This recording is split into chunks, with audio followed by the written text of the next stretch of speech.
Yesterday के जो topic किया था हमने दैट वाज कंजम्पशन फंक्शन, जो किसके बीच में रिलेशन शो कर रहा था, कंजम्पशन एंड इनकम में।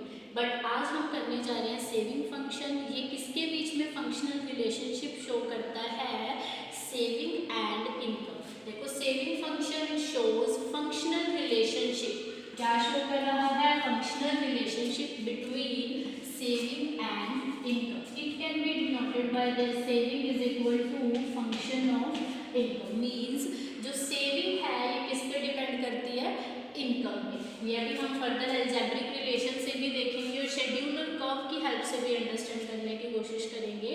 तो देखो ऐसा क्यों हो रहा है, फंक्शनल रिलेशनशिप क्यों है इनकम और सेविंग्स के बीच में, क्योंकि जो इनकम है it is combination of consumption and saving. Let's for example हमारी कोई इनकम है, हम मनी अर्न कर रहे हैं 100 रुपीज़ की इनकम में से 50 रुपीज़ में कंज्यूम कर रहे हैं और 50 सेव कर रहे हैं। तो इट मीन्स जो इनकम है that is combination of consumption and saving. तो हियर यहाँ पे हमारा इनकम और सेविंग में कुछ ना कुछ रिलेशन रहता है फ्रॉम स्टार्टिंग टू एंड। पर ये हमेशा ध्यान रखना कि जो सेविंग है वो कभी भी इनकम से ज़्यादा नहीं होगी। इनकम सेविंग से ज़्यादा रहती है पर सेविंग इनकम से ज़्यादा कभी नहीं होगी। मीन्स कि सेविंग कर्व कभी भी इनकम कर्व से ऊपर नहीं जाता है।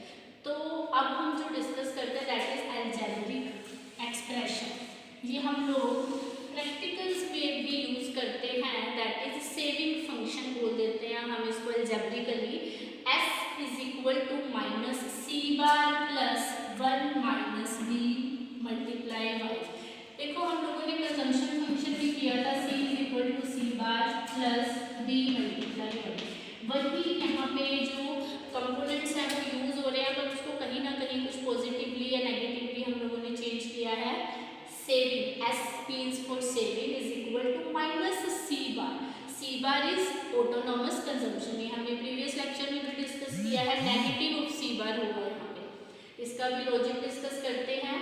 प्लस 1 माइनस बी, बी क्या था, एम पी सी।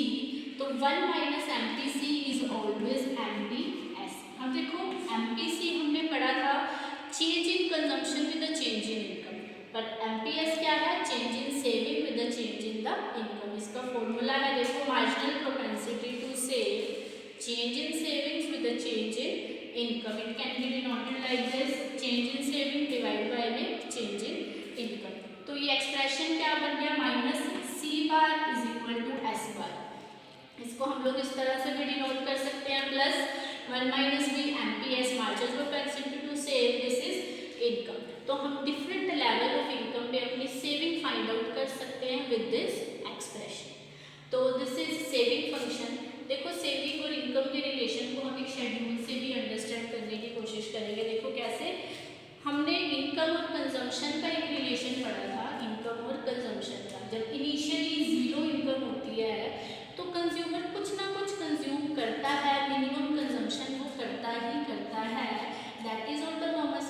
पर यहाँ पे मनी कहाँ से आई, जो प्रीवियस सेविंग्स थी वो यूज कर ली जाती है। तो यहाँ पे जितना कंज्यूम होता है उसका नेगेटिव क्या हो जाता है, saving. This is autonomous saving. इसीलिए हम लोगों ने यहाँ पे माइनस सी बार लिखा था, क्योंकि जब इनकम जीरो है तो हमारी पुरानी सेविंग्स जो है वो पूरी की पूरी यूटिलाइज कर ली जाती है। इसके बाद क्या हुआ, देखो जैसे इनकम इंक्रीज हुई हमारी, कंजम्पशन अब 60 है, यहाँ पे भी जो इनकम है वो कंजम्पशन से कम है। Income is less than consumption. यहाँ भी हमने प्रीवियस सेविंग्स यूज की है, यहाँ भी हमने प्रीवियस सेविंग्स यूज की है। देखो ये जो हमारा फॉर्मूला है y is equal to C plus S. Saving क्या है, is equal to y minus consumption. ये इधर जाके माइनस होता है तो हम 50 माइनस 60 करेंगे तो माइनस 10 की सेविंग्स। यहाँ पे प्रीवियस सेविंग्स यूज हुई 10 रुपीज़ की। अब देखो धीरे धीरे जैसे जैसे इनकम बढ़ती जा रही है वैसे वैसे हमारी सेविंग्स भी इंक्रीज होती जाएगी।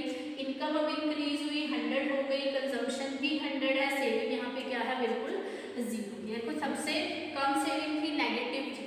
इसके बाद क्या हुआ, बढ़ रही है धीरे धीरे, फिर जीरो हो गई। अब इसके बाद सेव हम ज़्यादा करना स्टार्ट कर देते हैं। क्यों, हमने कंजम्पशन में एक चीज़ पढ़ी थी कि जो इंक्रीज इन कंजम्पशन का रेट है that is always less than increase in income. इसी वजह से ही जो कंज्यूमर है वो कुछ सेव करना स्टार्ट कर देता है और इनकम और सेविंग के बीच का भी एक रिलेशन एस्टेब्लिश हो जाता है, that is called saving function. यहाँ पर हमने एक चीज़ देखी कि जैसे ही इनकम इंक्रीज करती है सेविंग्स भी साथ साथ इंक्रीज करती है। As income increases saving also increases. Initially जब इनकम जीरो है तो सेविंग क्या रहती है, negative, that is negative of consumption. धीरे धीरे क्या है, सेविंग्स बढ़ती जाती है और ऐसी सिचुएशन आती है जब इनकम और कंजम्पशन दोनों इक्वल हो, उस केस में कंज्यूमर कुछ भी सेव नहीं करता है, that is zero savings. After that income बढ़ जाती है और कंजम्पशन कम होती है जब इनकम से, तो उस केस में सेविंग कुछ ना कुछ करना स्टार्ट कर देता है कंज्यूमर। तो यहाँ पे जो फंक्शनल रिलेशनशिप है सेविंग फंक्शन का, वो क्या शो कर रहा है कि जैसे जैसे इनकम बढ़ेगी सेविंग भी बढ़ेगी, पर सेविंग कभी भी इनकम से ज़्यादा नहीं होगी। एक कर्व से भी देखते हैं, देखो कंजम्पशन जो कर्व था वो हमेशा वाई एक्सिस से स्टार्ट हो रहा था, दैट इज पॉजिटिव वाई, पर जो सेविंग कर्व है it always start with Y axis negative Y axis. क्यों?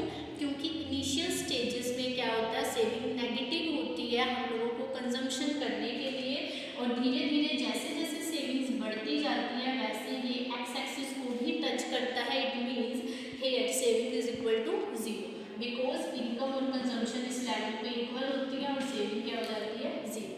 फिर जब इनकम कंजम्पशन से ज़्यादा होती है उस केस में सेविंग क्या हो जाएगी हमारी, पॉजिटिव।